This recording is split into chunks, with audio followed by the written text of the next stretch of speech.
Good morning, everyone. Welcome to the Euro Trade.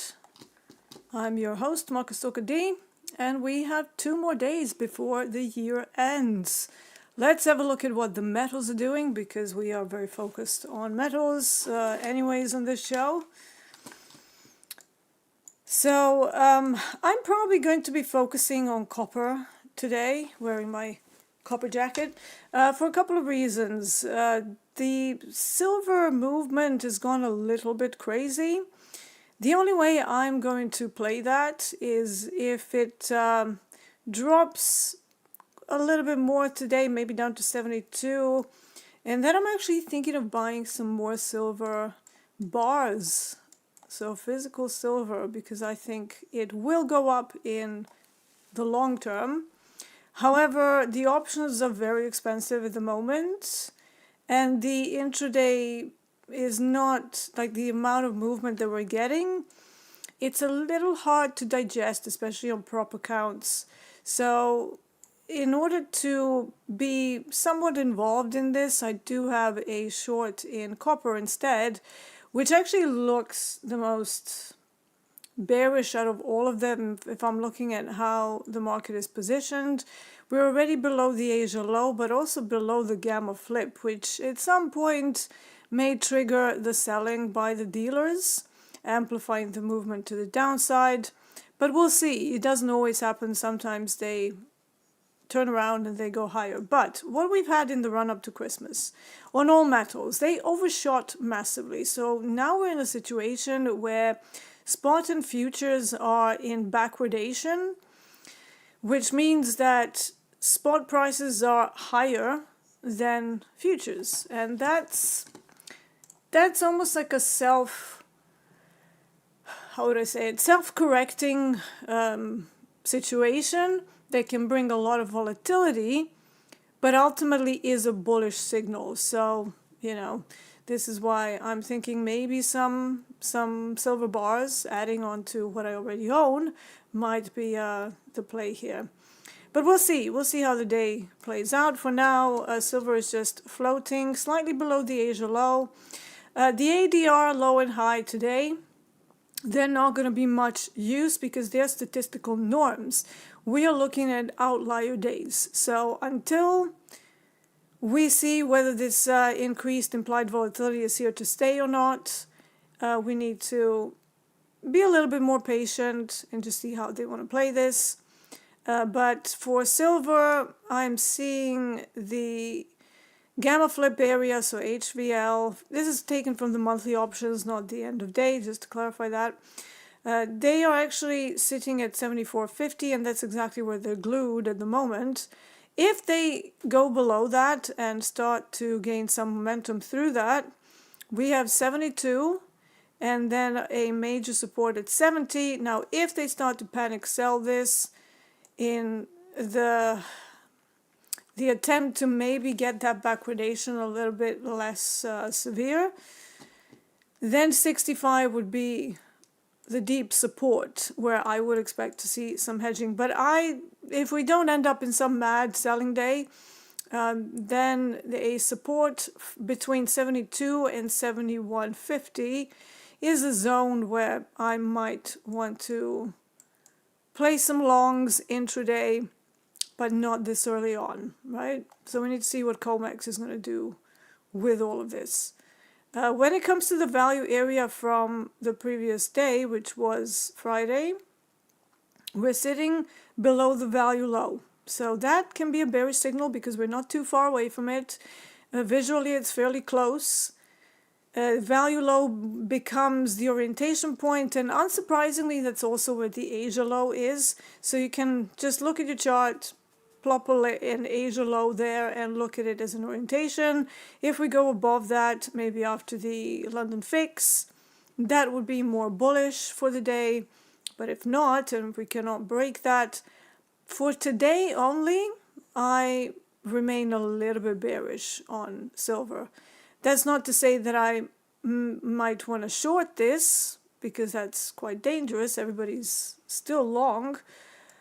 However, there is some signs that they've overshot, basically. So we'll see. However, copper is still fairly palatable, and it's not nearly as crazy, even though the movement has increased.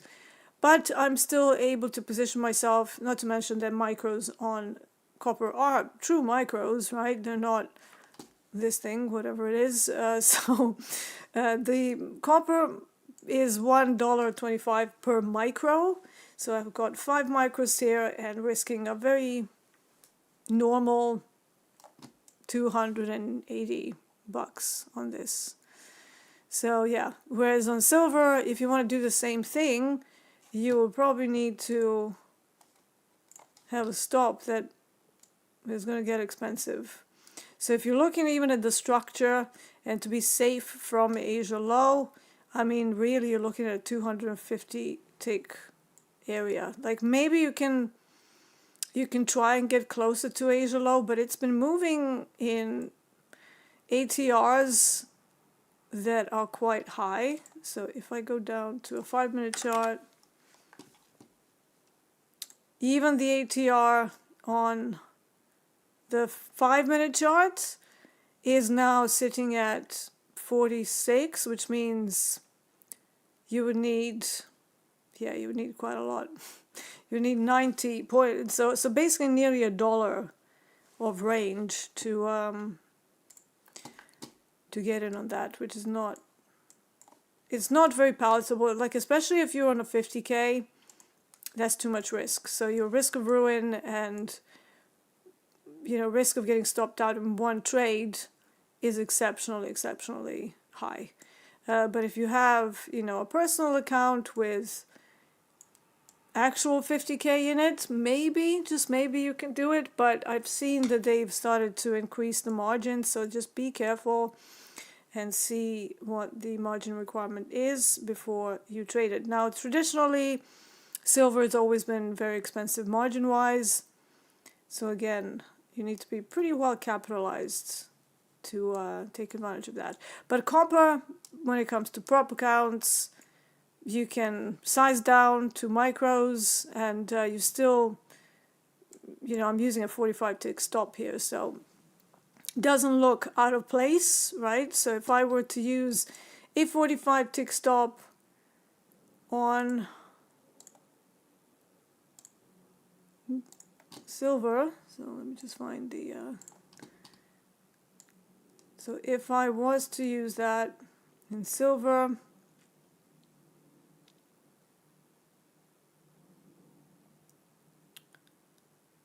so that will be roughly somewhere there. It just looks tiny, right? So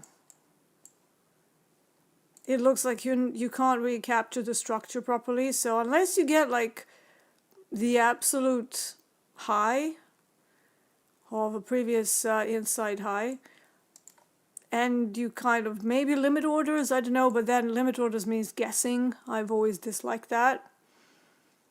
Maybe if you're swing trading, that's acceptable, but intraday, it's, from what I'm seeing here, is very tricky to actually run an intraday position.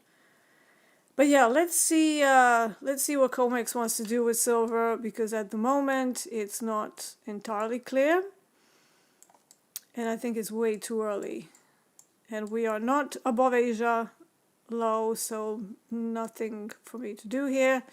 And also shorting from Asia low might be an opportunity, but it's too early for that. So caution is required if you want to get involved in the monster that is silver. And I've seen that on Twitter, everybody's now talking about it.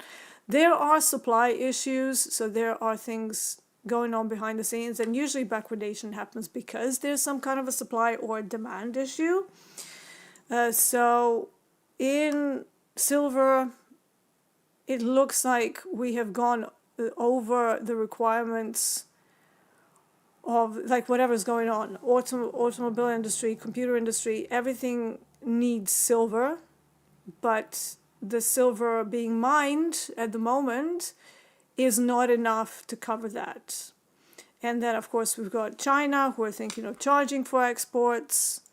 So there are physical issues with this commodity at the moment, that is causing the huge bull and a lot of bull run and a lot of volatility. So that is caution. It is also opportunity. You just need to play it a little bit more clever. Now, looking at copper, I do see that the gamma flip was already at 575. We're firmly below that. We have a sort of a weak low here, I suppose. Is it a weak low? You could even call it a poor low. They're slightly different. In the main contract, it's a poor low, actually. So just looking at it. Those tend to be taken at some point throughout the day. When, I don't know. I really don't. But I'm calling a negative gamma on copper at the moment. Where silver, not quite. It's not quite. They are pinning it around this 74.50 zone. But until they actually break out of this consolidation, which is pretty ugly. So if I do this, pretty disgusting consolidation, right? So we've had doji, doji, doji, very active Asia, then almost like pinning it there, and then another drop, but also holding the previous inside low, because this is not a major low. And now we're still stuck there. So until that resolves itself, this is a range trade, and it's too late in the year for me to be doing too many trades. So I'm just going to wait for better opportunities, and that means not getting involved in range trading and losing your mental capital when a bigger move might be on the cards. When it comes to copper, copper is firmly below the COMEX value. But for now, negative gamma is keeping me away from mean reversion longs. However, everybody's still long in copper as well. It's just the price is not following that. Typically, when we open London, even if we smash below the Asia low, they pull it back into the range. But if you look at how the price has behaved, once we exited the Asia low, they touched it, and then they shied away from it. And now we're below it. So copper looks weak today. Probably because it overshot. I mean, they overshot massively. That was ridiculous. I was watching it and I was like, really? Really? 60% volatility on silver. Interesting, interesting. But yeah. Somebody called silver the new NASDAQ. I do hope that's not going to be the case, because it means the price becomes more speculative. Now, another thing I noticed earlier when I was looking at silver, it's kind of thin, right, on the dome. So look at this. It is not populated, so it might mean that this is not institutional trades and that the big boys are just not around. That could also be causing some weirdness in the markets, and I'm always wary of products where retail is running the show, because it can be, you know, fairly easy to see, but it can also be dangerous because the dealers, if they are around, they just run everybody over with their activities. So very careful. Oh, Verti says, I regret not buying silver in 2019. I had an opportunity to buy a lot of bars, and they didn't cost a lot. Now they're at all-time highs. Yes. So the all-time highs in silver are for now. Honestly, looking at where the prices could go and how the traditional correlation between gold and silver have been, I mean, if we're talking the next sort of 5 years, silver has space to go up to like 800 easily, right? So what we're seeing now is an all-time high, and what's happening now with the silver mining versus the silver demand that we have, and also silver was artificially pinned for years, right? It was manipulated to stay at like reasonably low prices. But they're not able to do that anymore. they're just not able to. So now we're seeing the full impact. And, you know, from an intraday perspective, this all looks pretty ugly because you're like, oh my God, it's breaking out. What is going on? But to me, this is just the start of the story, which is why, you know, I have some silver bars from back in the day, like a few years ago, but I'm actually thinking if we get a nice sell-off, like anywhere from 72 down to 65, that would be an acceptable price for me, because I'm not looking at selling the bars like in the next, you know, few months. I'm looking at it for like owning it for years to come. And because it's it's physical silver, you need to go to somewhere that where you can buy them and they store them securely, but they also need to be pretty high grade. So it needs to be like 99 purity, and you also need it somewhere that's not going to rip you off. So, you know, I would go to vaults that are, you know, LBMA approved, or Zurich or something. So anywhere that you can grab a bit of a bargain, if that's what you're thinking. Again, not investment advice. I'm just saying what I'm going to be doing. But yeah, I don't think this is done. I think this is the beginning of a very interesting story on silver in 2026. I can see 100 in relatively near term.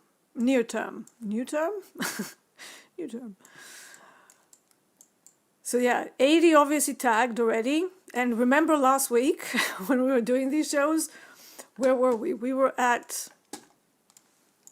like 60, 70. Let's have a look.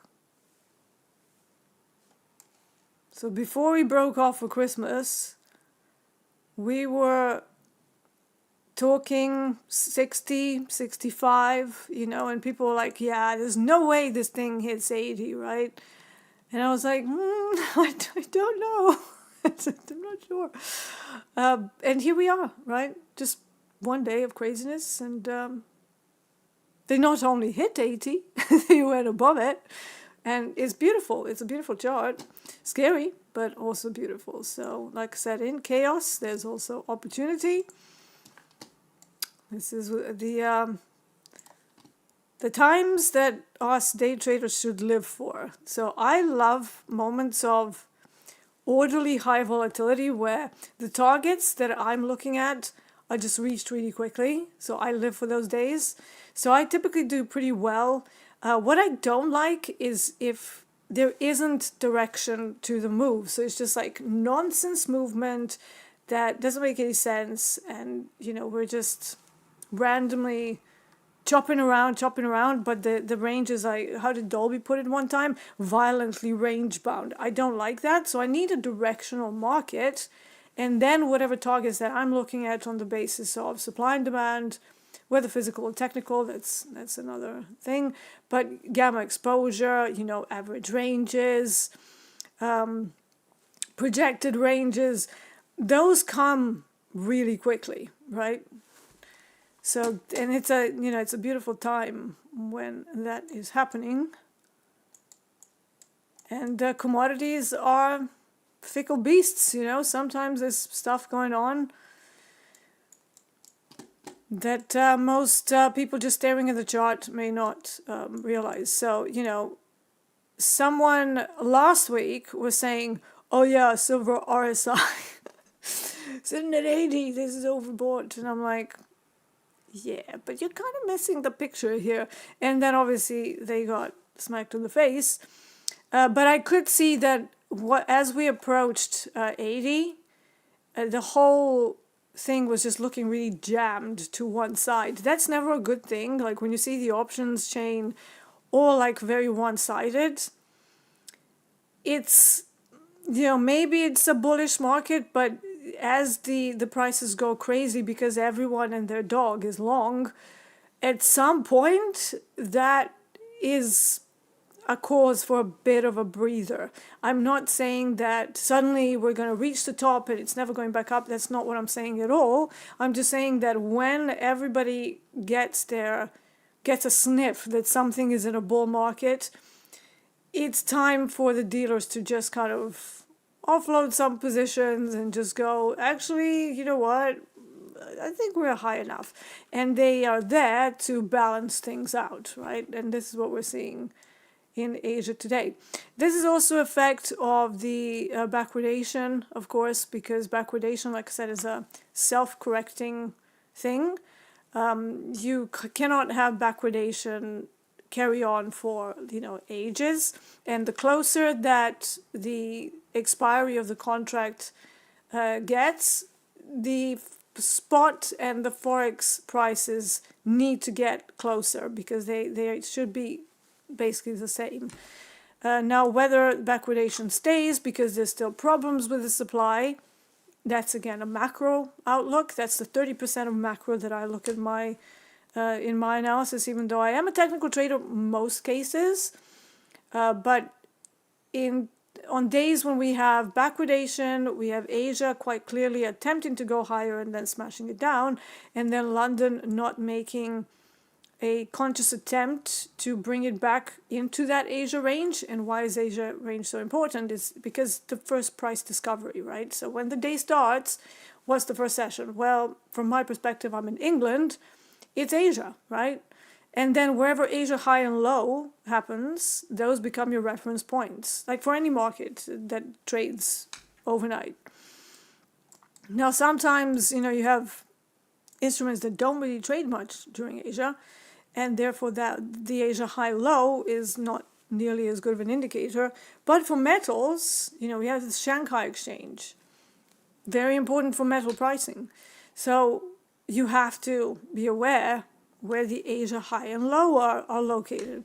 And they are, you know, even more important if you are matching them with COMEX value low, for example, today. So COMEX value low and Asia low, and I'm talking about the value from Friday, not the current developing value. Current developing value is more, oh yeah, maybe you're looking for a mean reversion trade or continuation, so maybe you can, you know, let's use this copper chart. So if I draw a fixed volume profile here, it's like, well, what are we doing? It kind of looks B-shaped at the moment, so it looks like they're kind of liquidating some positions. But, you know, if my extended target here is going to work, I really need to see the value area, even on the current day, getting extended, and then eventually migrating, because it's a value that is still developing. So therefore, I don't do the open sentiment of like, oh, are they bullish or bearish from the current day's value. I do it from the previous day's value. So whatever session you're looking at, typically for precious metals, my dogs don't like the Amazon man. Amazon man. It's definitely not their friend. Definitely not. Yeah, it's quite funny. Sorry about that. Dogs will be dogs. Yeah, so if you are looking for open sentiment, are we in balance or out of balance? You really want to look at regular trading hours from the previous day, not today. And then you want to use the current day TPO, maybe even a current day value, to see how the whole auction is developing. And that will give you extra indication of whether what you're seeing is actually, you know, a good thing or not. Like right now we're building structure, so that is not a great thing for the trade that I'm in on, and that could be an early exit. So I need to see this go below the low very quickly, like in about 4 minutes or so. Otherwise I will have 4 TPOs per row. So if I just reference this, so 3 TPOs already. And again, every time I say that, the Star Wars nerd in me wants to say C-3PO. I don't know why, it's just always like that. So yeah, I need to see it go below the structure. I need to go into these wicks, which are just 2 TPOs wide. If that doesn't happen, then we will have a situation where the trade is 4 TPOs wide, and that is an early exit. So I'm just going to take whatever is there. We have 4 minutes until the end of the 30-minute time frame, which will signal the close. So that is one of the early exits. If I'm looking for a directional move, which is what this is, and I get that, I get 4 TPOs, that's my cue to get out and to just book whatever's around. So yeah.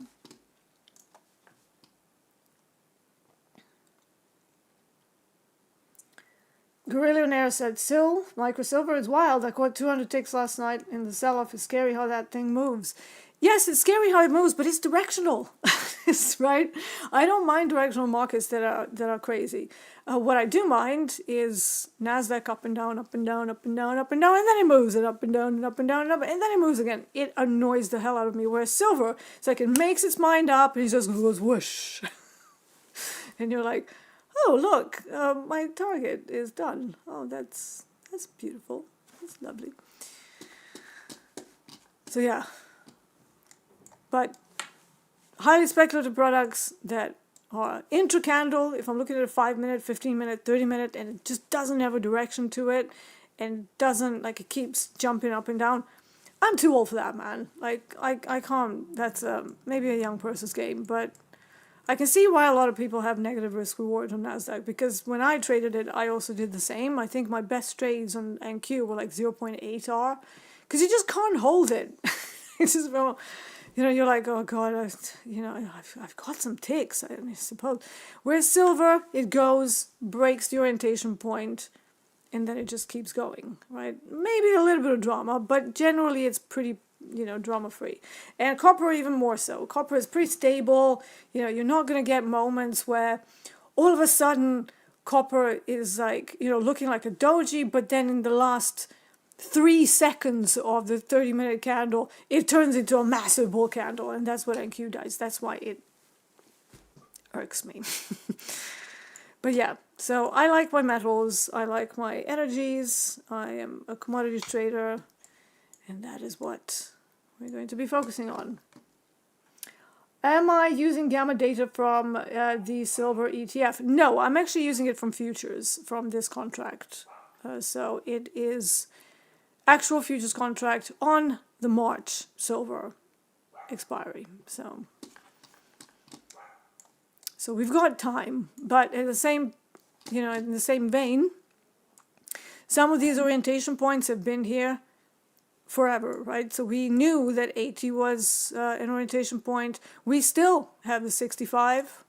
That's still there. So if we have some massive panic selling mode, 65, I would expect that to kind of be a stopping point. We also had 70 from last week. Still there. That hasn't changed. The things that have changed is that now we have people that are doing strikes up in 100. Don't know what the idea is there, but it started last week. I think Wednesday, I started seeing some strikes up at 100, and I'm like, really, already? Do you think it's a bit? But yeah, as it turned out, we're not too far away from 100, right? So I don't know. We'll see.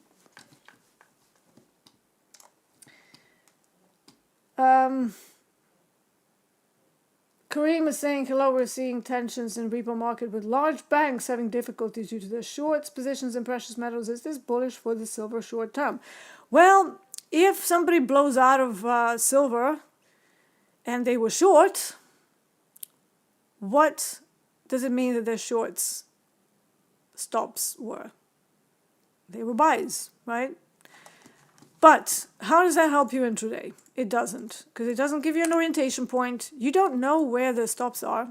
So the only thing that you can do is just watch how price behaves. But not having an orientation level, that is a rather painful exercise.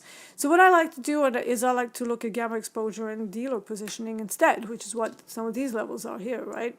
So I get all of my stuff that I'm doing, it's all order flow, auction theory, and statistical averages. And then I have the time of day component in what I do, related to usually enforced hedging as we near the settlement of an exchange. So London close, COMEX close, New York Stock Exchange close if you're trading equities, but also Tokyo close. Once Tokyo ends, usually you see a big move in the opposite direction. Today we didn't see that, so that is immediately out of the stats. All right, let's book this, because I'm not going to sit here in a 4 TPO wide auction, because that means the auction is slowed down for now. They may give me an opportunity later on to either change my mind and go long on copper, or maybe get to Asia low. We cannot break it. We get to, the London close, and then we melt down.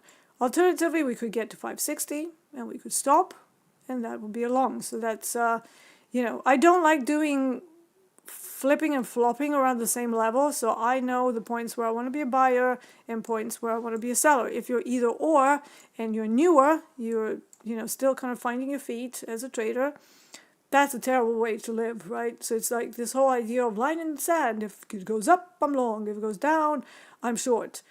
So then what happens if it ends up being in a range?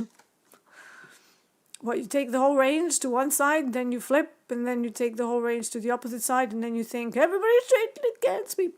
But actually, you're stuck in a range, and your trade locations are just not very good. So yeah, always have 3 hypos. Have a hypo for, selling, buying, and a range. So that you don't get caught out. Because, let's face it, most days are rotational. There's only 8% of the days that end up being a true trending days. So they just kind of go up, up, and up, or down, down, down, down, down, down, down, down, down. Jumping off a cliff, or shooting for the moon. Very rare. Very rare. All the other days, rotational. We could, go up to VWAP. On copper, VWAP is actually pretty important. And actually at 1:35 p.m. my time, I am in England, GMT.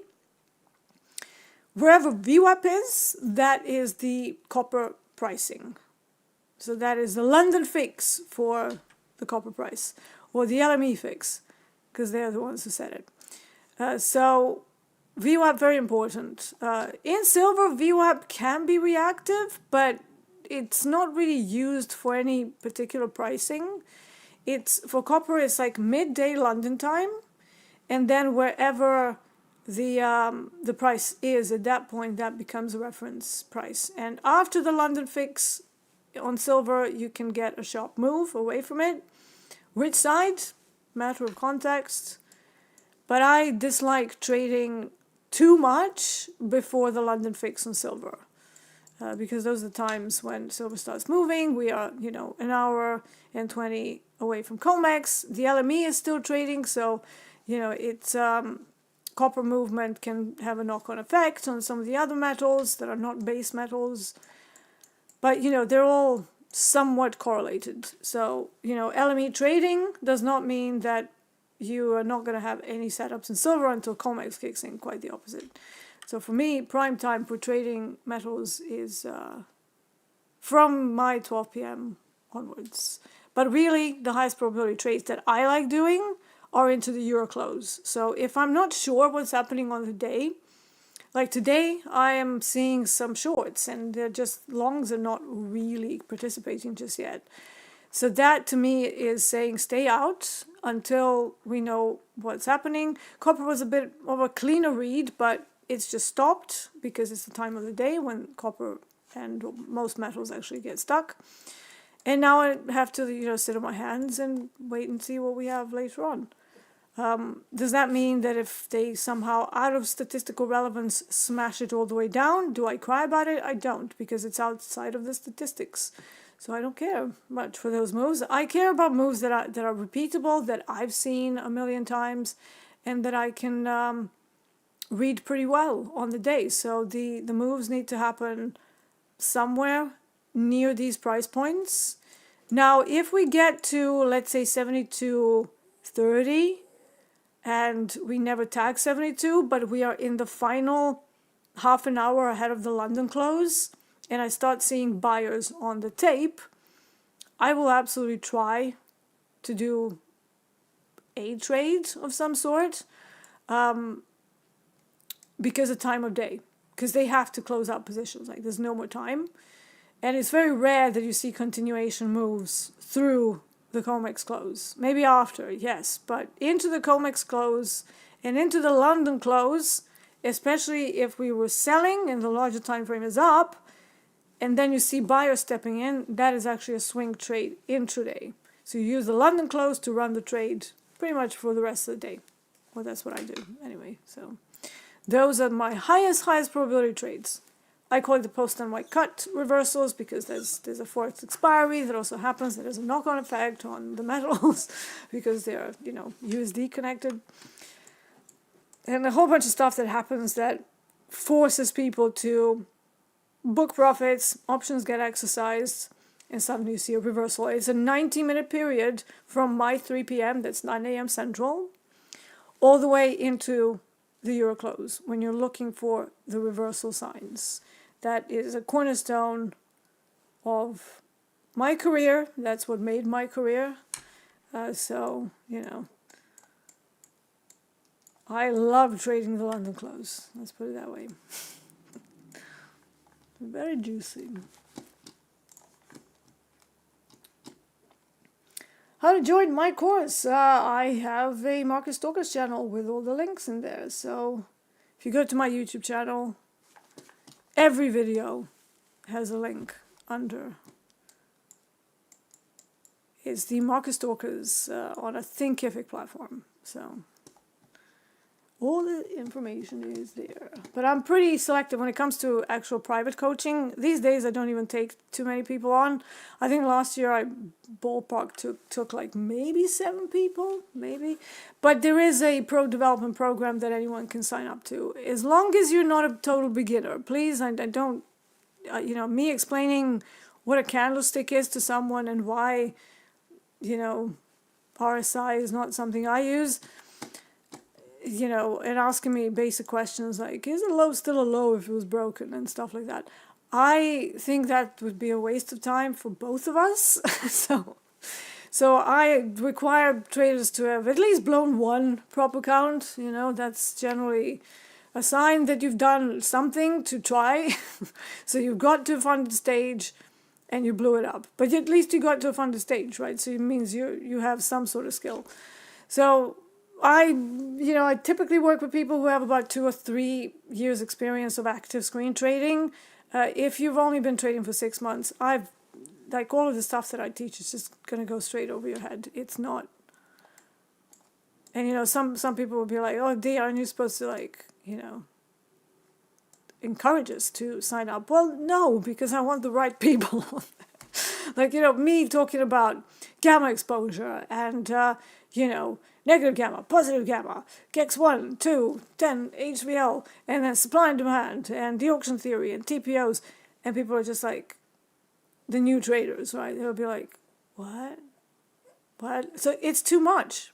It's too much. So there are steps. You don't just decide to become an Olympic swimmer, and then tomorrow, without any training, you jump into a pool and try to compete with Michael Phelps. It's not going to work, right?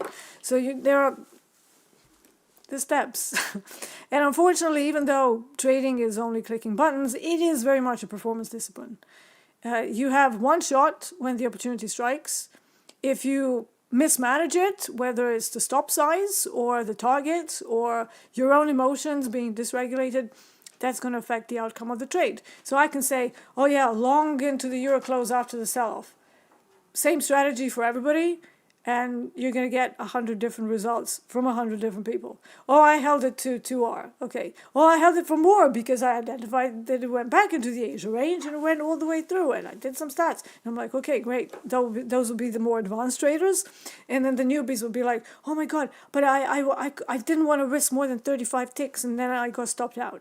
So that's a loss. So it's like, why did you risk 35 ticks when the ranges are absolutely massive? How was that going to work? Well, I just didn't want to. Well, great. What you wanted versus what the mechanics of this particular volatility that we are in right now needs, that's 2 different things. And, so you can't project your own desires. You have to see what the market is doing and what the market needs, and then how you can, or if you can absorb that. Are you capitalized enough? On prop accounts, I would argue that nobody's really capitalized enough unless you've generated 100 grand. Trading that in this volatility where we are in the last week is too high. It's very high, which is why I'm switching over to the copper micros. If it gives me an opportunity to get in for, maybe 85 ticks, yeah, one silver micro might be on the cards, but just one. Because even that would be like over 400 risk per trade. So all of that means that no matter how, this is why I'm so against signal services. Somebody gives you a signal and then you will get a million different results. So it's like, if you want to run a signal service, go the appropriate route. Start a hedge fund. But will be, that needs 5 million in the UK to start it. I don't know, I think it's 2 million in the States, but it's expensive. And then they're just giving you signals. I'm just giving you levels. Like, all I'm doing here is giving you levels from the gamma exposure, where the dealers are positioned and what should be the expectation if we break those levels or we hold them, right? So below the gamma flip, really no hedging should even begin until 72. And if there's no significant hedging, and if the time of day is also wrong, I can see it melting faces all the way down to 70. Disaster scenario, they're like panicking, everybody's bailing, and they correct the move down to 65. Probably low probability at this point with the way things are looking in silver. Not impossible, just a lot less probable. But 72 and 70, definitely on the cards. Could we also hold the gamma flip and stay above 75? Absolutely. What sort of a setup would that be? It would be acceptance of value at some point. If we go through value ahead of the time, then what? Well, I would expect to see some hedging at 80, because that's the next open interest area. Do I expect all of that to go back? No, I would be only looking for maybe about 30%, maybe down to VWAP, and then bailing, because it's an uptrend at that point, and you're trading against everything. So that becomes a scalp. So therefore, you cannot be aggressive holding shorts if the market is telling you, any kind of sell-off is just going to be a wobble at this point. So you use it to maybe scalp a little bit, but I don't mean like 2 or 5 ticks. On silver, scalp a little bit will be like 40 to 70 ticks. That would be a scalp. So even that is like, that can be your day, right? I'm not a scalper traditionally, but if there's an opportunity into the euro close that is against the trend, we're hitting one of the open interest high sort of gamma levels. Yeah, I will do a little short, but I'm not going to hold it until the cows come home. Whereas longs, if I manage to get a good long, I'm taking my paws off the mouse and I'm going off to do something else. I'm not watching it because I wanted to get to the next open interest level. And then if we get to COMEX close and they're not significantly pushing it in either direction, I might decide to end my day and just get whatever is around. So I very much work by time of day, but I will not sit here and watch every tick losing my eyes. Otherwise, I would look very different after 20 years of trading. Yeah. How to approach new XFAs and copy trade rotate accounts. I don't copy trade. I use each account that I usually, and I never really have more than 3 XFAs anyways, because I think it becomes difficult to manage. And copy trading, I don't know, it's kind of a cheat to me. It's like you're not going to be able to copy trade in your live account. You guys know that most of the time I am live with Topstep. I am down to XFA for a couple of reasons. First of all, the performance in my previous XFA was great, but it kind of carried through the Trump tariffs. So that's where that came from. And then we had a very slow summer, so it's not like I made a ton of money in the live. I think I took like 2 or 3 payouts. And then they sent an email that we're moving to the new dashboard and that they don't quite know what's going to happen. I was on the legacy dashboard in the live. So I was just like, you know what, let's just go back to the XFA and get into the new dashboard. I love the look of it, but none of the accounts were getting transferred. So here we are. How I approach new XFAs, usually I tell people is you have to start slow. So don't go full porting in the first day of XFA. Go down to micros, maybe even consider being very selective with your trade setups. You know, just see what the best performing product was. Don't go, you know, doing 50 trades in the first day. That's not going to be a good thing. So look at the time of day when traditionally you've performed the best. Look at what the top product performance for you was, and then make sure you don't lose more than whatever the maximum loss limit is. So this one is 150. So more than $450 per day. So whatever trading you're doing, the amount of trades that you do, make sure that it is stopped at 450. So use the risk settings, lock them out. Don't think that, you know, if things don't go right on that first day that you will be able to do it yourself, because you won't. Even I can't do that. So I lock out those risk settings. I like to do trades per day. So I work on a slightly different way. But again, you can't look at someone, like if somebody asked me the same question, and I know that they're already a successful trader intraday, how do you approach it? I'm just going to tell them, well, just do what you normally do. Just maybe size down a bit, because, you know, it's going to be a different suggestion to somebody who's more advanced than to a pure beginner. But generally, divide the maximum loss limit by 10, make that into a daily loss limit, hard lock on the settings for the day, and then see what happens. Focus on the star setups, be very selective, don't go grasshoppering in at Globex Open unless that's your strategy.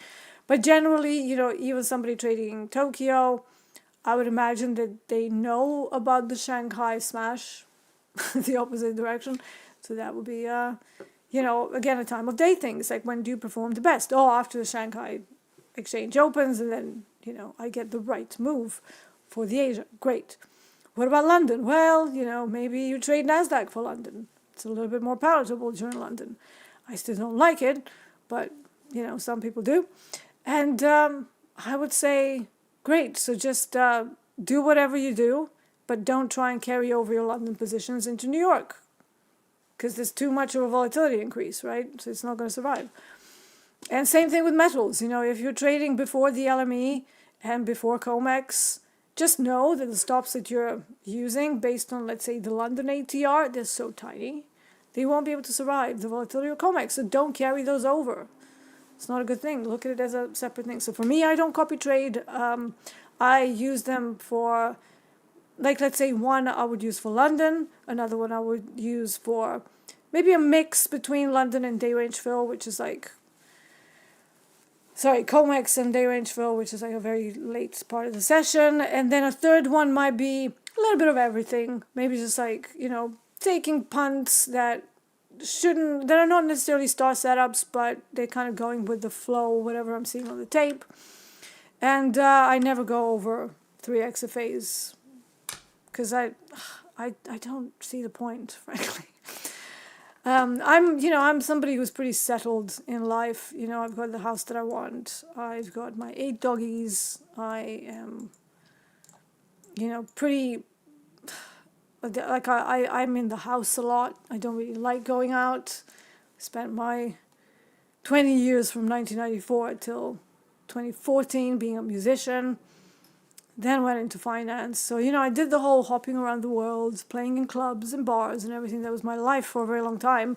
And it's just tiring. And, you know, to be honest, social events with a lot of people tire me. So for me, you know, I don't really need too much in life. And most of my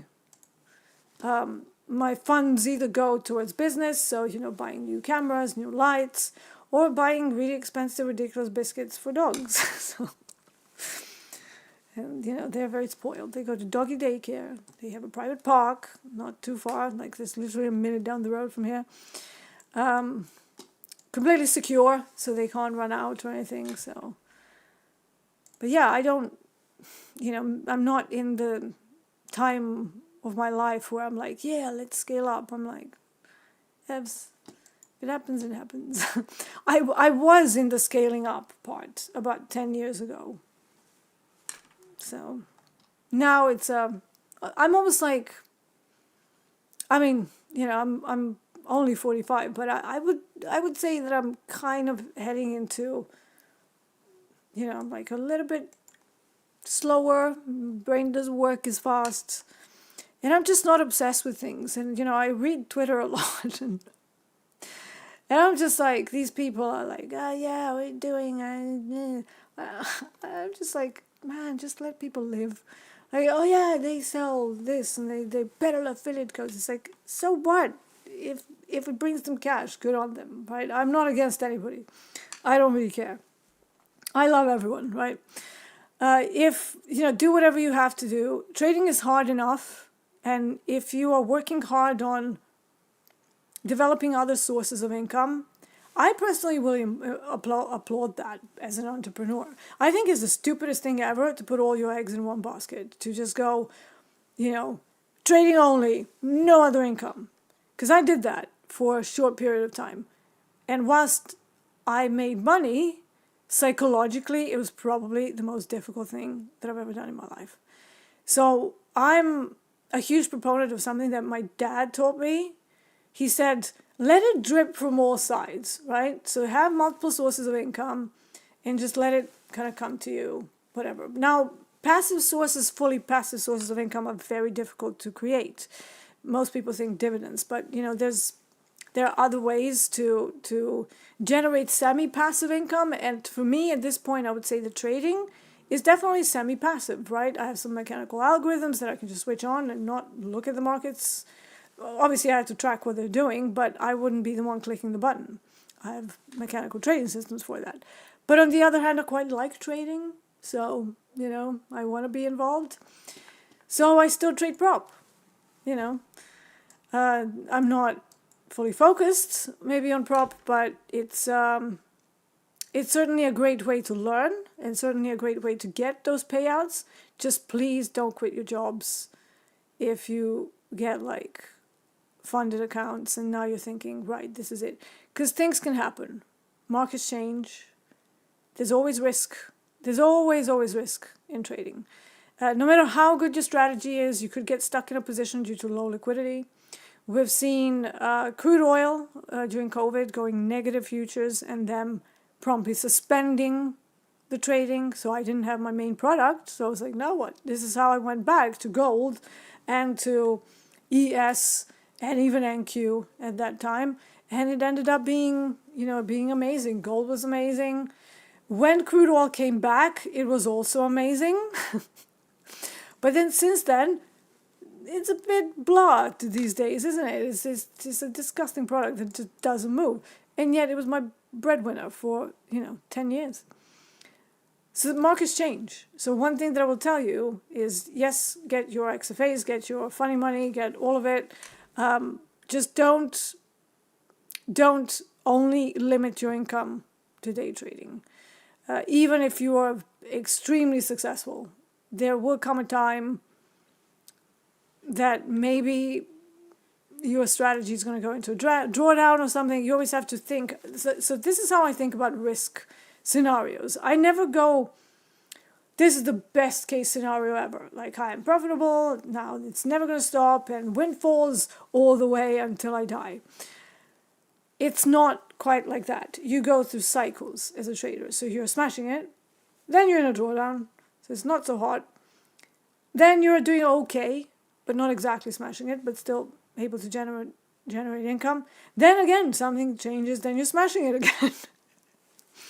It's the life of a trader, right? So the sooner you realize the sooner you stop over-dramatizing the drawdown periods and you see them as a curiosity and an opportunity to get better or even move to a new product, learn, that is something that's probably going to serve you better than how I approach my XFAs. But obviously, a very experienced trader versus a more novice trader, their approaches will be completely different. Why? Because of the confidence. So if you can recognize your star setup and you know the signs and you can see that it's starting to gain traction, you can go in, 1, 2, 3, 5 minis because you know the probabilities of that. But as somebody who's a novice trader and who probably doesn't have that much data behind them, you won't be able to recognize it with confidence. So you trade a size, now there's emotions, now there's a pit in your stomach. It's like, oh my God, what if this doesn't work? I'm losing the XFA that I paid a lot of money for. What happens then? Then you won't be able to manage the trade. So avoid those sort of moments. If you're still experiencing emotions as you're trading, I would argue you're trading with too much size. So you need to remove that. You need to be a little uncomfortable, but not to the point of butterflies in the stomach. So whatever you're doing in your new XFAs, take it slow. Realize that it's probably not going to go well in the first week, so adjust for that. And try to keep the losses contained. So don't just go on a mindless run. Maybe set a daily loss limit and the number of trades per day. I like to set them to like 6 setups, but actually because I like scaling in and out, that's actually 13 trades, the way this platform is counting it. So take that as you will, you know.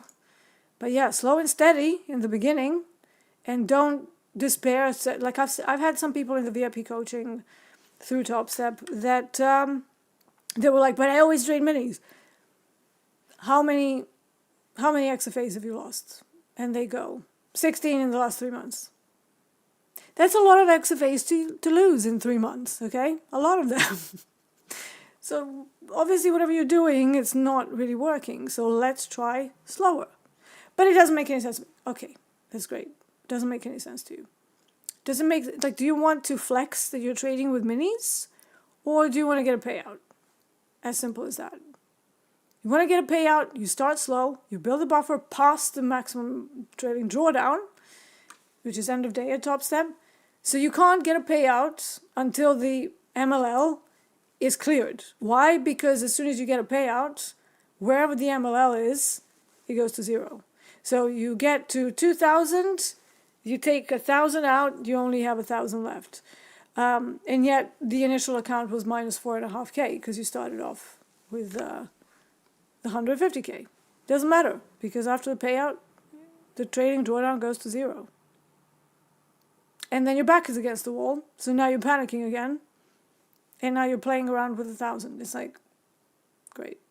So again, bankroll management is important. I typically don't take out 50%. So I have a couple of rules in regards to bankroll management, is that the account has to be over 5K. Second of all, ideally 8K, but 5K is acceptable.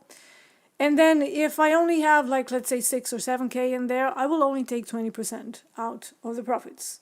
And then I will repeat the cycle, maybe take 30% next time. But I very, very rarely take the full 50% available because I want to scale the account to a degree and not have to worry about not having enough cash. Because for me, as soon as I go sort of below 5K, that means going back to micros.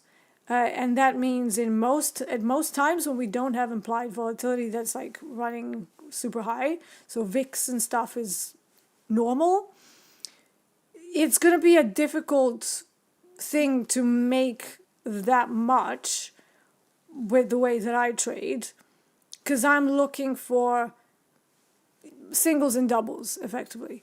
Depends on the day, obviously. Mostly doubles, but I will take singles on a range day. So I'm not going to be able to generate as much profit purely because the products that I'm trading at that point, they don't have that much juice in them on the day. Now it's a beautiful opportunity because, you know, we're looking, like I'm looking at the average ranges. We have the copper ranges at 200, copper ranges sitting at an ADR of 223 ticks. Beautiful. But current today went a bit crazy. So we're actually looking at 478 ticks on the day. It's very nice. Silver, gone a little bit bonkers. I'm not going to lie. Don't like it. 1,600 on the day. But the average before today is 565. Again, pretty good. What's going to happen to the ADR tomorrow? I don't know. We'll see. But yeah, I'm not itching to trade silver now. I know there will be more opportunities. Now, what's gold doing? Let's have a look. Gold, Gold is actually looking more sane. I may go back to trading gold because silver has gone insane. Gold is still now, like at one point I was looking at average daily ranges on gold and they were 1,500 ticks per day. That's insane.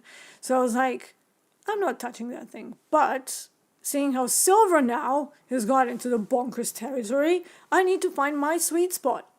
What's the sweet spot? Well, really 500, 600, 300, 250. Anything below that is not acceptable for me.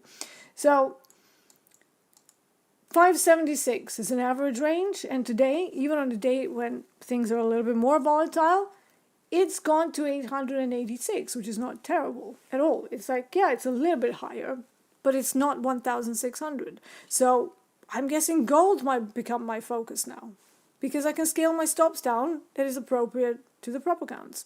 However, I'm unique in the way that I can transfer my strategy and methodology to multiple things, because it's based on gamma exposure. It's not, and on the auction theory. So it's not based on, super quirks that NASDAQ might do with micro NASDAQ or something like that. I'm somebody who just looks at time of day. That is a universal thing in either metals or energies or the equities. They all have their own times of day where the markets settle, right? So that's my prime time to try and look for setups.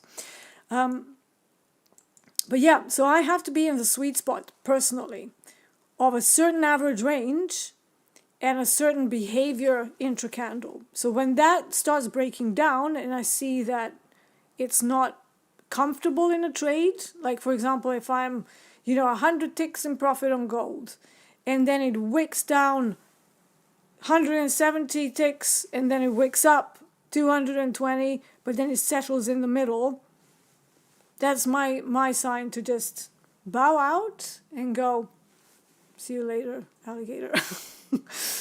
Because to me, that's just not something that is conducive for what I'm trying to do. I'm trying to do an intraday swings that will last me at least 2 hours. So not 5 minutes, not 2 minutes, not 1 minute.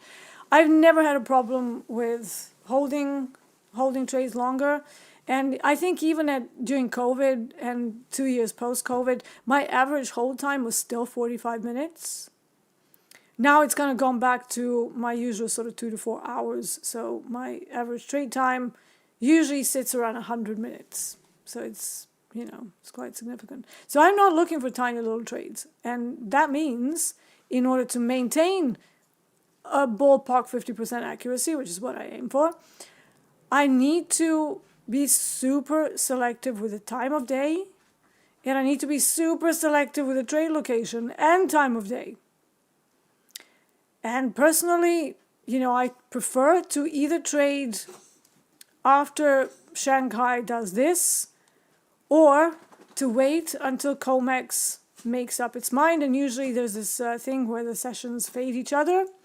So if there's an opportunity for a value acceptance at some point on silver, that would be great. But maybe, just maybe, there will be a similar setup in gold. Let's have a look. Now I probably have some very old markers here. That's my Cavalier. He's coughing. Alright, so on a 4-hour chart, we have a bit of a range. So we're still range bound on a 4-hour chart, okay? When it comes to intraday levels, I didn't do the analysis for gold, but now that I'm talking to you guys and girls, I'm gonna have to do that. So I think I'm gonna be on group coaching today. So maybe we can have a look at gold together later. Because that's, like, when I'm on group coaching, I like that time of the day, because that's usually when I would do my gold trades into settlement. But yeah, so gold is also very far away from its value. Could mean another unwinding day. So again, it's suffering from the same thing that the other metals are suffering from. I'm gonna have to let Leonard out because he's scratching and he's deaf, so he can't hear me. I'll be back in a second.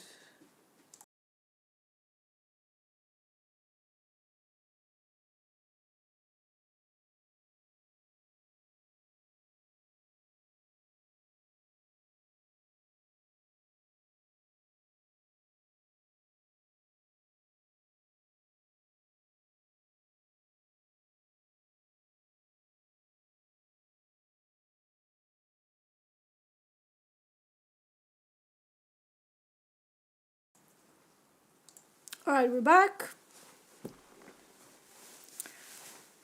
So I haven't looked at the full options chain in gold, so I will do that afterwards. But just structurally, there is a range on a 4-hour chart that ends at 45.57. There was a previous demand there as well. I use the supply and demand from bigger time frames, and then I will only look at them from bigger time frames. Daily chart is not really useful at all here because it's just up from the consolidation, and these levels here are too far away to make a difference. So let's focus on the value areas in intraday on gold. So first things first, let's see what Friday did and when is this starting. Okay, that's good.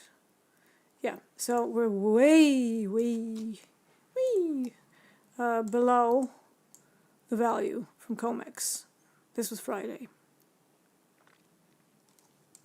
And right now, we're doing the same thing. We're holding pattern for the London session because nobody really trades. Trades gold. Although we just had the London fix. So there could be a sharp move from here, but I would like to see what the options chain is doing. I can see that the implied volatility minimum, kind of like an ADR, is at this level. It is actually at 44.85, is it? Yeah, ballpark 44.85. So now that we have the London fix, gold could go up. Now, I want to see what the ATR is doing. So this is another way of looking at what sort of ranges that we're looking at. So on the 9 ATR on a 30-minute time frame, that's 162 ticks average. That's quite high, but we're in the middle of the consolidation. And I know that Coach Paul has the 5-minute ATR, but I find that the way I do mine, I look at the average session range from the previous 10 days, and then I divide that by a certain number to get my my stop sizes. Yeah, that's still too much. So if I have to use, you know, 180 tick stop here to cover the previous low, that puts me down into micros again. That's still a lot. But it's more palatable than silver, which would probably need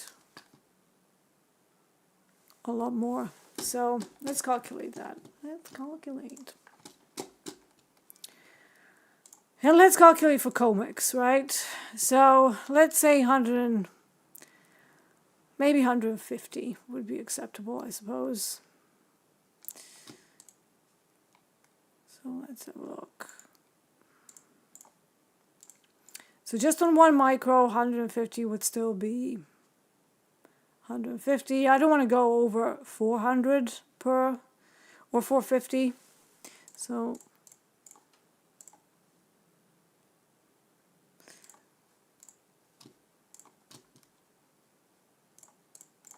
maybe 3 micros would be the most on gold that I could do.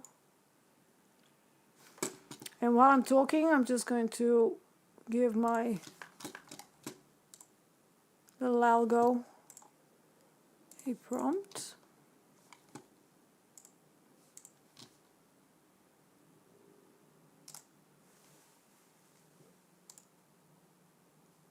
Just going to find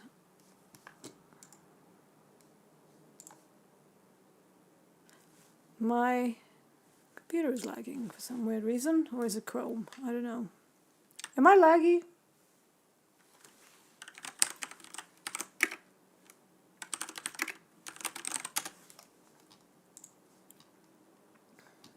So let's see what the gold chain is saying.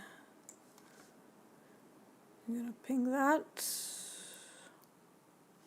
So the gold fix is actually at 10:30 London. So we've just done that 11 minutes ago. And we're still consolidating, but there is the implied volatility minimum. So as long as we're not in like heavy negative gamma, they should try and hedge here. But I do want to trade with the dealers, not against them.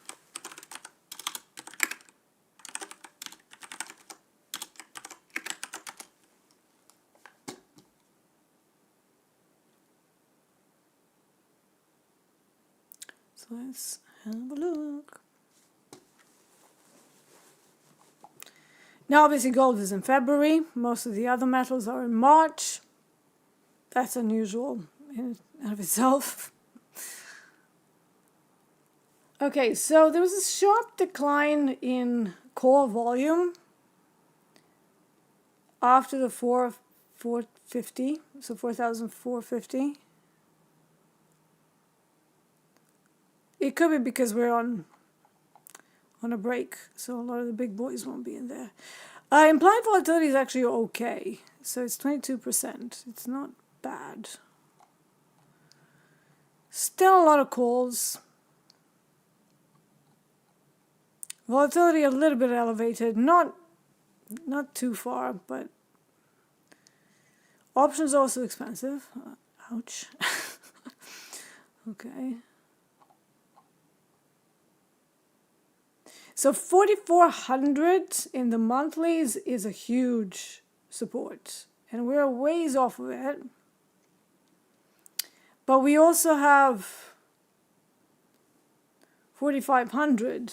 That is a good area for reclaiming and then going long.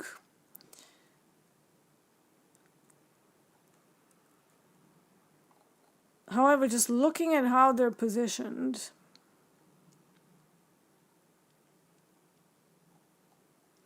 yeah, it's weird. Like they've shaved off a lot of the calls, interestingly, and then the puts are actually bigger now to the downside. 4250 has over 5,000 open interest. That's pretty massive. It's pretty massive. So I don't know. The gamma levels are not looking that long. Yeah, I think I'm gonna wait. However, if it kind of starts to melt, I would expect to see some hedging around 4,400. And then I don't know whether this is going to be for today, but it might be for like next week. 4,300, 4,250, a lot of open interest there. A lot. So a different outlook on gold. I didn't really expect to see this, frankly. But at the moment, we're kind of in between the gamma levels. So not very happy with that. So I'm going to wait on gold as well, because I want to trade at the gamma levels, not away from them. Because, you know, the more you move away from the level of interest that the dealers are referencing or positioning themselves in, the more the probabilities become a bit random. So you have a probability in and around the tight zone of about 20 to 50 points where the level is. But then as soon as you move away from it, that's not the same probability. So you might have like 90% of probability of silver fading at 80. But also if you're now at 79.20, yes, they might still fade it, but it's not the same probability anymore because you're so far away from the reference point. So yeah, I'm not seeing stuff that I like here, so I'm going to wait.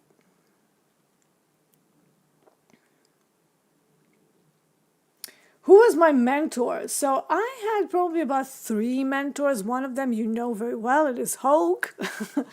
But my other mentors, one of them was in London and another one was in Chicago, also by the name of John, strangely. And yeah, so I wouldn't say that the first guy in Chicago was like a mentor. He was more like a senior trader that was just extremely helpful to me, and he was kind enough to show me the ropes and stuff when it came to intraday trading. There was also another guy who sat next to me. He was a bit of a creep and not a very nice guy, but also very useful. Because he would be like super mean to everybody, and then I told this story before. Basically, I was trying to scalp, right? And I thought that that's how you would scalp. But unfortunately, I did end up like being net positive on the day, but it was just like a one directional single trending day, right? And I did like, I don't know, 13 trades, and I was like, yeah, you know, I'm up like 12 ticks because I lost some, then I won some, then I lost some, and then I won more, and then I lost some. So at the end, like, it wasn't anything that the actual move was. So he kind of said to me, right, so how many ticks? We always used to talk in ticks, right? At least in the prop. I know that on the floor, in the pits, they used to talk in dollars, but when we got to the electronic side of things, because everybody was trading different things, to like keep it fairly, you know, comparable, we started talking in ticks. So I said, oh yeah, I grabbed maybe like, I don't know, 12 ticks out of that, 16 ticks. And he goes, yeah. So whilst you were hopping in and out, I stayed in, I made 60 ticks, and I only paid 1 round turn trip. And I'm like, I see. And it got to me. So sometimes it's not maybe the mentors that do you the best thing. It's sometimes the mean people who are like, what the hell are you doing? That was stupid. And, you know, that really opened my eyes to me trying to then blend what I was already doing as a swing trader pretty successfully and intraday, what I was now starting to learn about. This was a long time ago, right? This was now 2013, so. And that put me on the path to try and find these very good selective trade locations. And I know I'm very good at spotting patterns. I used to be a musician, very high-level musician. So, you know, patterns are my thing. But I also noticed pattern in the time of day. So I was like, why does this keep happening? Now, later on, I found out why some of my edge, where it comes from, the fact that there is this like enforced hedging that happens. And that became my bread and butter for like many, many, many years. And it continues to be. So I wish that I had the patience to kind of only do the Euro trade, but obviously we run the streams and, you know, we want to do some more smaller trades.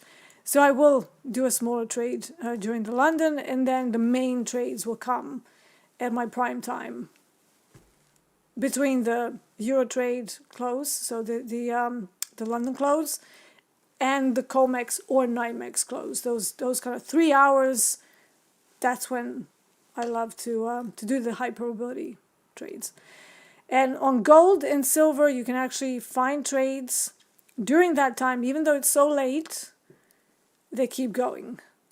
It's absolutely amazing. Sometimes they finish in 30 minutes. You know, they do whatever they're going to do, and then they're done. But let's just mark the London fix here. So this was it.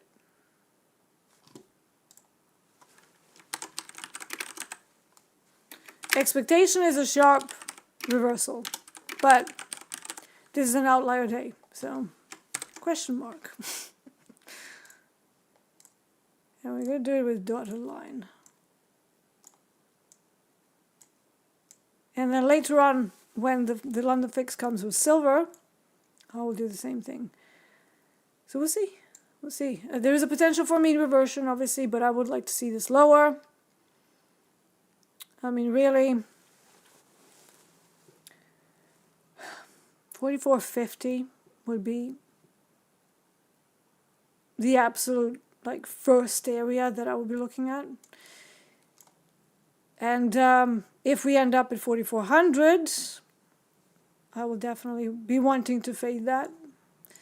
So we'll see how the market wants to play this today.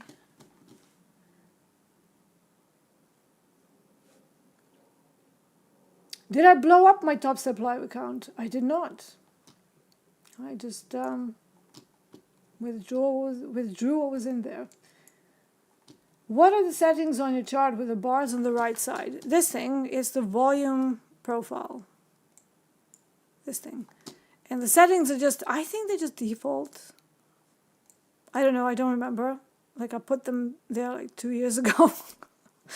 So I don't know what the default is, but this is what the settings are.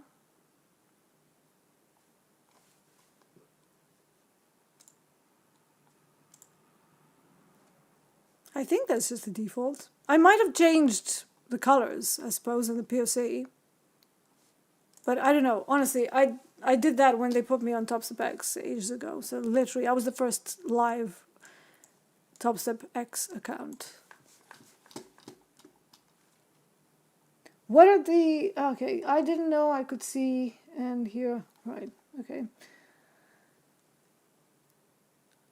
Gorilla in Air. I have 2,400 in one of my XFAs. I plan to leave a bare minimum of 2,000 after a payout. May take one this week. Yeah, do it. Put that money in your pocket, man.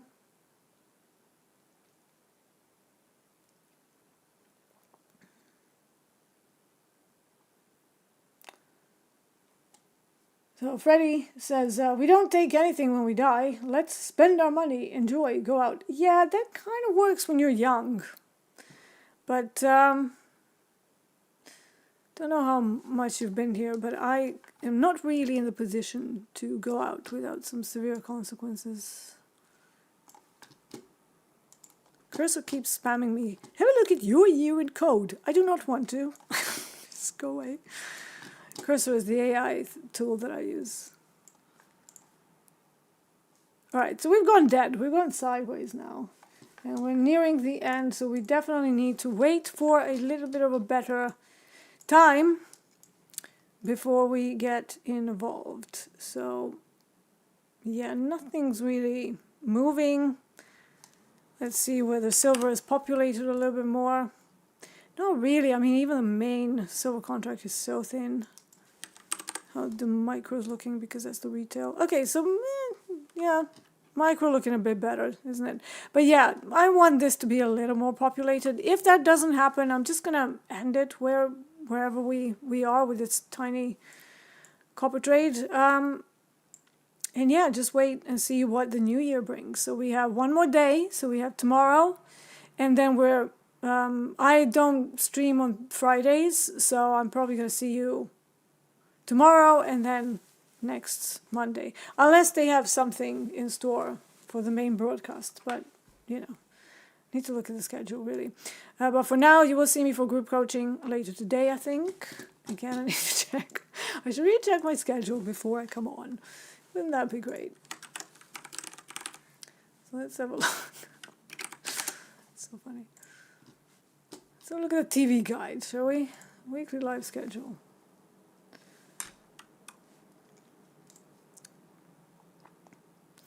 Yeah, so I'm on for group coaching. We know that. Anything on Tuesday?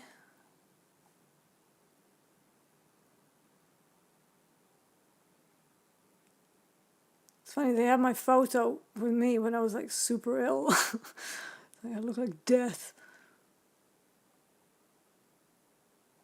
I'm probably about 12 kilos heavier as well.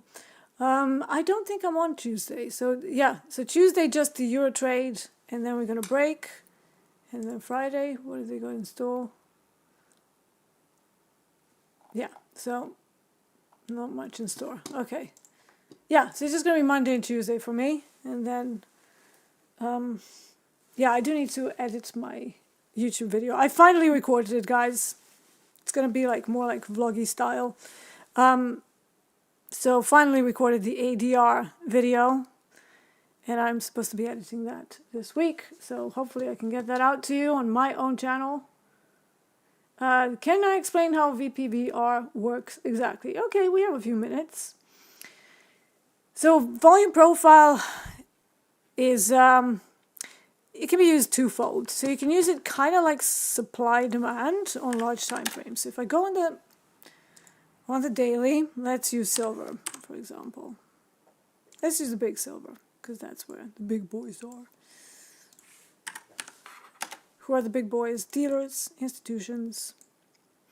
All right, let's focus on the most recent moves, because the visible range will only do... Just going to get rid of these, because they're cluttering things up and they're very old. Yeah, so if you look at the recent moves, how are we moving in December?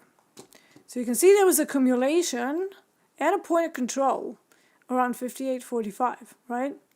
Then you see a little thin volume area and then another thick one. So where's the demand? Well, we can say the demand areas are the ones with thicker areas of volume. See?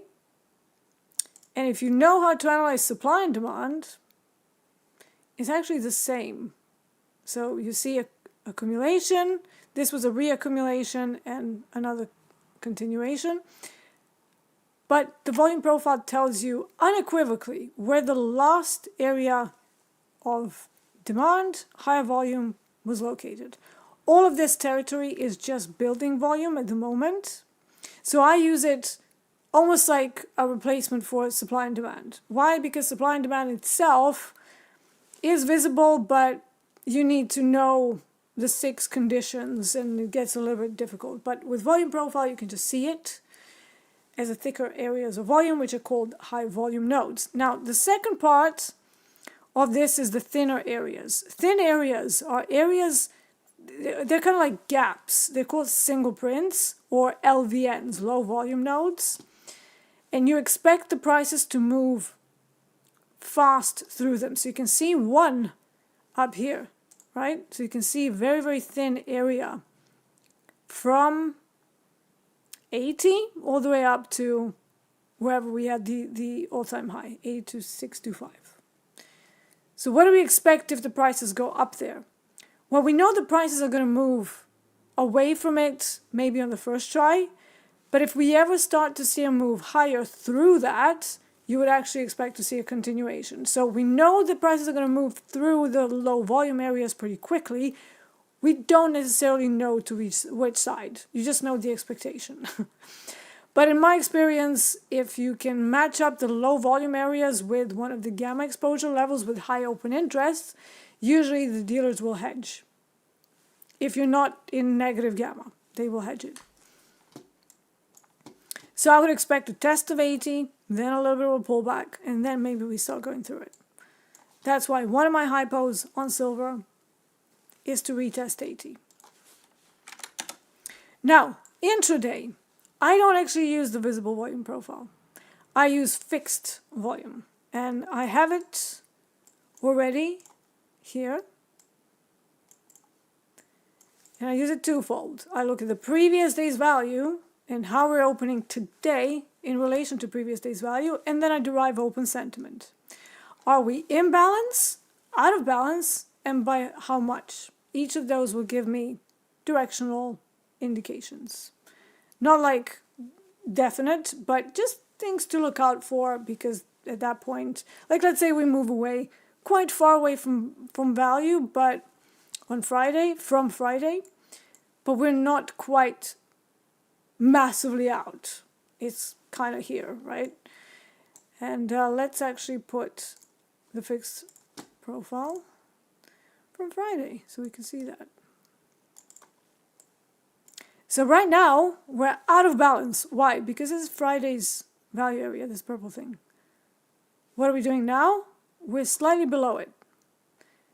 So if we cannot go into it, we cannot accept the value. This is bearish. So as long as we stay underneath value low, it's bearish. And because we're pretty close to it, this is actually, if we stay in here for COMEX, this is actually a pretty good setup for shorts, continued shorts. If, however, we go into the value and we start accepting it, that calls for a special situation play, and you would expect the value to rotate to the opposite side, all the way up here. So where's that? 78.70 ballpark. So pretty high up. Very good profit margin. What do I expect? Right now, nothing. Right now it's just observation mode, because I'm not sure what they're going to do. The final component of profile is the TPOs and initial balance, and then you see how the auction is behaving. Is it building structure? Is it thin? Is it a particular day type? Are we busting initial balance to both sides or just one side? That will give you like further insight. So it's a whole sub-concept that many people forget, and many people are just like, oh yeah, I just trade off of the initial balance. And I'm like, but what about open sentiment? And they're like, what? So then, I have to educate that there is a sentiment thing, and you can't just look at one thing, like just the visible range volume profile, the end. No, there are structural points that you can take from it for sure, but how is the auction behaving in the run-up to that? You can use Bookmap for that. You can use TPOs. You can use the current day volume profile as well. Shows you a similar type of information, even though personally I think TPOs have more resolution in them. But it is the same information. It's just visually distributed in an easier way so that our little minds can digest it better.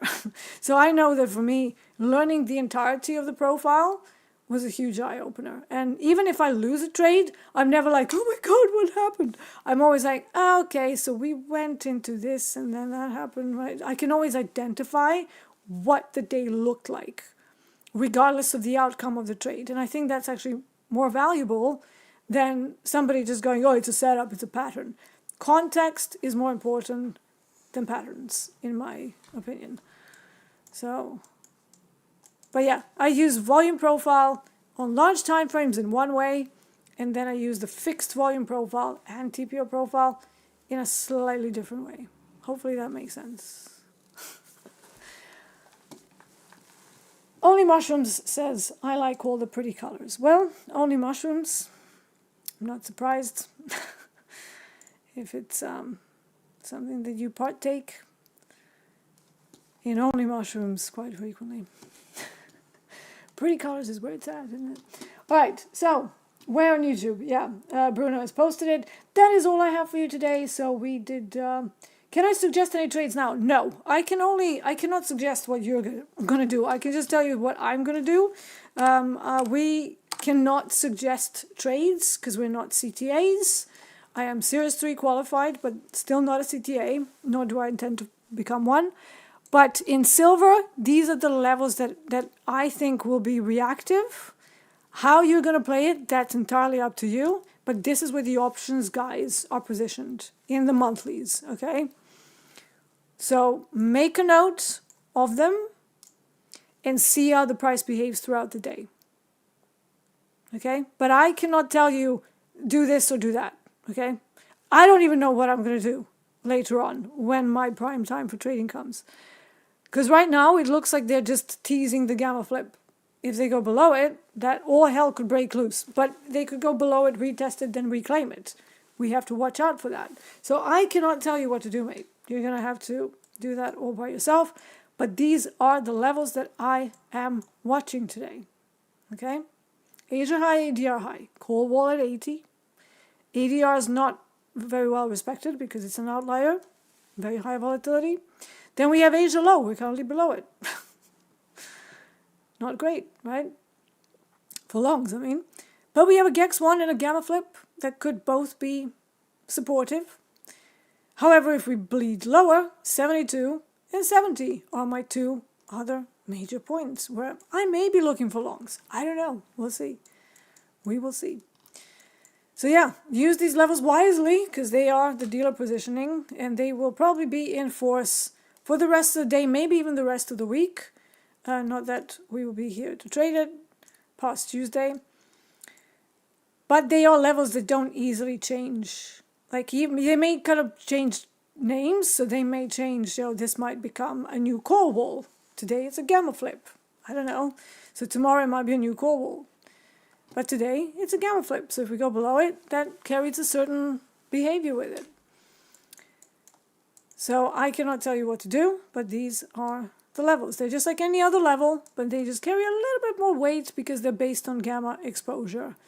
And structurally, you can see that some of them, or a lot of them, actually match the structure. But the funny thing is that this call wall was here well before it became this inside high. So I find it that, the structure on the chart is a result of, and you can fight me on this, I don't care, but I just say that the structure on the chart that results as an aftermath is what the dealers are doing beforehand, how they're positioned. So we're seeing the aftermath, and that's why I like looking at the gamma levels, because they're almost like as best as you can get to any sort of prediction. But I don't like to call it prediction because I don't predict anything. I just have an idea of what should happen, and then all I'm doing is just fishing for how the price action is behaving. Does that make sense?